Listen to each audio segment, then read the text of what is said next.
Demand ಹೇಳ್ಯಾರ. ಪ್ರಶಾಂತ್ ಮಂಡಪತಿ ಹೇಳಿದ್ರು.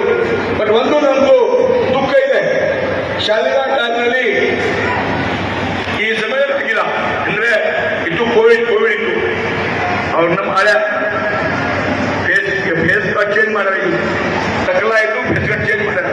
ನಮ್ಮ ಭಾಷೆ ಸಲುವಾಗಿ ಏನೇ ಎಲ್ಲ ನಾನು ಮಾಡ್ಕೊಟ್ಟಿನಿ. ಮುಂದೆ ಕೂಡ ಪ್ರಶಾಂತ್ ಮಂಡಪತಿ ಅವರ ಕಮಾನ ತಾಲೂಕು ಆದ ಮೇಲೆ ಫಸ್ಟ್ ಸಮ್ಮೇಳನ ಮಾಡಿದ್ದೀನಿ. ಇದ್ದ ಬೆಳೆದ್ರು ನಮ್ಮ ಹತ್ರ ದಾದಾ ಕನ್ನಡ ಭವನ್ ಮಾಡ್ಕೊಡ್ರಿ. ಎಲ್ಲಿ ನಾನು ಘೋಷಣೆ ಮಾಡ್ತೀನಿ, 2 ವರ್ಷ ಆಯ್ತು, ನಿವೇಶನ್ ಸಿಕ್ಕಿಲ್ಲ, ಪ್ರಶಾಂತ್ ಫಾಲೋ ಮಾಡಿಲ್ಲ, ನಾವು ನಿವೇಶನ್ ಕೊಡ್ರಿ, ನಾಳೆ ಭೂಮಿ ಪೂಜನ್ ಮಾಡ್ತೀವಿ.